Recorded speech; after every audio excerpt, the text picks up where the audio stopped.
नमस्कार, आदाब, सत श्री अकाल। डेली क्राइम स्टोरी में आप सबका स्वागत है। एक दूर की रिश्तेदार बुआ और इसी तरह से दूर से रिश्तेदार में लगने वाला एक भांजा, दोनों के बीच में नाजायज रिश्ता पैदा हो जाता है और उसके बाद क्या होता है, यही सब जानेंगे हम आज की कहानी में। तो बढ़ते आज की कहानी की तरफ। आज की कहानी है उत्तर प्रदेश की, जहाँ पे हरवाई करके एक जगह है, जहाँ पे बेनीगंज करके एक पुलिस स्टेशन है और पुलिस स्टेशन के अंदर आने वाला गाँव है मड़पाई। मड़पाई गांव में आनंद राम नाम के एक किसान रहते हैं, जिनके 4 बेटे 2 बेटियां हैं, मतलब टोटल 6 जन है। उसमें बड़े बेटे का नाम है देवकी, छोटे का नाम है राम गोपाल, 3 नंबर बेटे का नाम है राम कुमार और चौथे बेटे का नाम है भोला।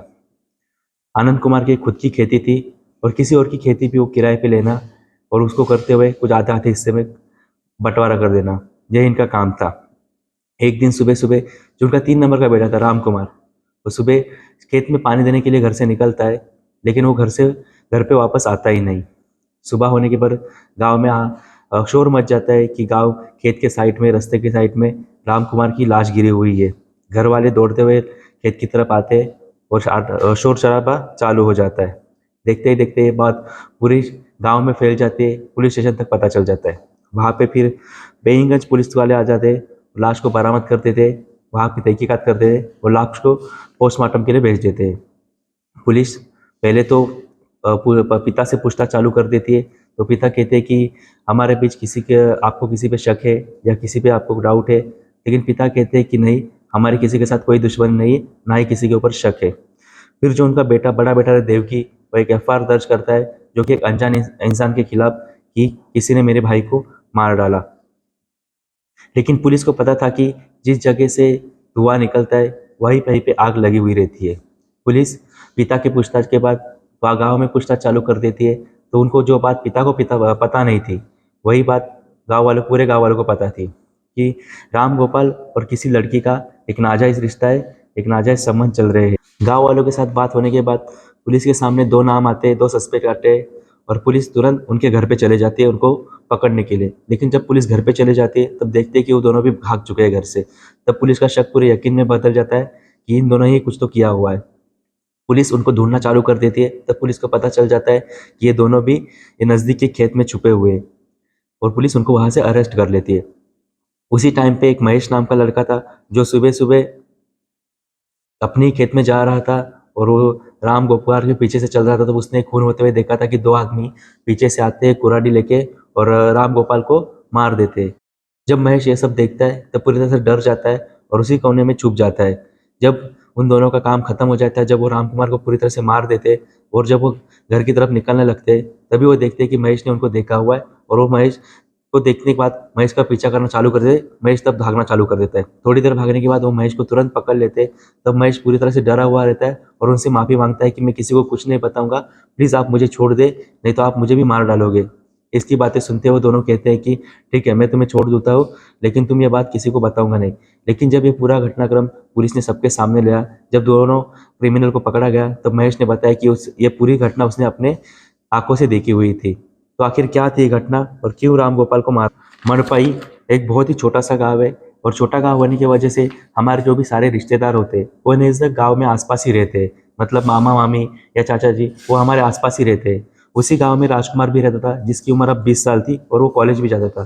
कॉलेज जाते जाते वो खेत में भी काम करता था और उसके जो जवानी है वो नई नई आने लगी थी। उसी गांव में उसके दूर की रिश्तेदार, मतलब पापा की जो बहन थी, जो बहुत दूर से रिश्तेदार लगती थी, वो भी रहती थी। मीन्स और उसकी भी शादी नहीं हुई थी। एक बहन और 2 भाई, रोहित और मोहित। बहन कुंवारी होने की वजह से भाई उसकी शादी के लिए परेशान हो गए थे। वो अलग अलग जाके रिश्ता ढूंढ रहे थे। अब एक तरफ जवानी में, नया नया जवानी में आया हुआ भांजा और दूसरी तरफ कुंवारी, दोनों के बीच में बातें बढ़ जाती है और दोनों के बीच में नाजायज रिश्ता पैदा हो जाता है। और ये रिश्ता पहले तो छुपते छुपाते चल रहा था, लेकिन धीरे धीरे ये बात पूरे गाँव वालों में पता चलती है, क्योंकि राम कुमार अब बार बार घर आने लगा था और बार बार बुआ से मिलने लगा था। फिर जो बात पूरे गाँव वालों को पता चल रही थी, यही बात उसके भाई को, मतलब रोहित और मोहित को भी पता चल जाती है। पहले तो रोहित और मोहित समझाने की कोशिश करते हैं, दोनों परिवारों के बीच जोर जोर से झगड़ा हो जाता है और ये बात सुलझ जाती है, या कहते हैं कि घर की बात है तो घर में ही निपटाया जाए, ये बाहर पता नहीं चलनी चाहिए। रोहित राजकुमार भी बोलता है कि ठीक है, अभी से आगे से ऐसा नहीं होगा। लेकिन कुछ ही दिन बीतने के बाद इनको प्रेमियों का मिलना, चुप-चुपाते मिलना फिर से चालू हो जाता है, उनका प्यार फिर से बढ़ने लगता है। तब दोनों भाई सोचते हैं कि जिस बहन के लिए हम रिश्ता ढूंढ रहे, यहाँ वहाँ भटक रहे, वही बहन हमारी घर का, हमारा खानदान का नाम खराब कर रही है। तो फिर उन्होंने एक प्लान बनाया कि क्यों ना राजकुमार को और बहन को दोनों को खत्म किया जाए। इसके लिए वो दोनों एक कुऱ्हाड़ी लेके आते हैं और राजकुमार के ऊपर नजर रखना चालू कर देते हैं।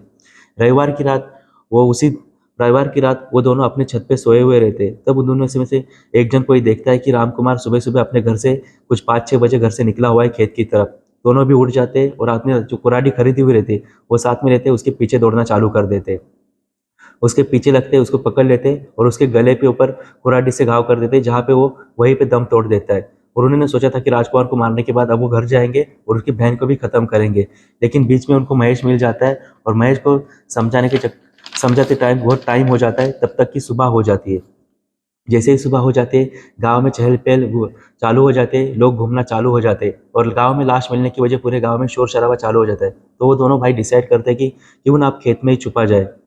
इसके वजह से जो उसका बहन का मारने का जो प्लान था, वो कैंसल हो जाता है और उनकी बहन बच जाती है। इस तरह से बुआ और एक भांजा, इन दोनों के प्यार का अंत हो गया, प्यार खत्म हो गया। तो हमने इस कहानी से क्या सीखा? ये एक पढ़ा-लिखा, कॉलेज जाने वाला और मेहनती लड़का था, जिसके साथ वो पढ़ाई के साथ खेत में भी काम कर रहा था। आगे जाते इसका भविष्य कुछ अच्छा हो सकता था, लेकिन प्यार के चक्कर में, अट्रैक्शन के चक्कर में इसने किस तरह से अपनी ज़िंदगी बर्बाद कर ली, ये तो हमने देख ही लिया। दूसरा, जिस बहन के लिए वो शादी के लिए लड़का ढूँढ रहे थे, वो भाई ने भी नफ़रत के आते हुए अपनी ही बहन को मारने की कोशिश की, उल्टा राजकुमार को खत्म भी कर दिया। इन दोनों का भी परिवार आज खत्म हो चुका है, दोनों भी जेल में जा चुके हैं। तो बस आज की कहानी में इतना ही। तो आपको आज की कहानी कैसी लगी? प्लीज़ मुझे कमेंट बॉक्स में बताइए। तब तक के लिए धन्यवाद।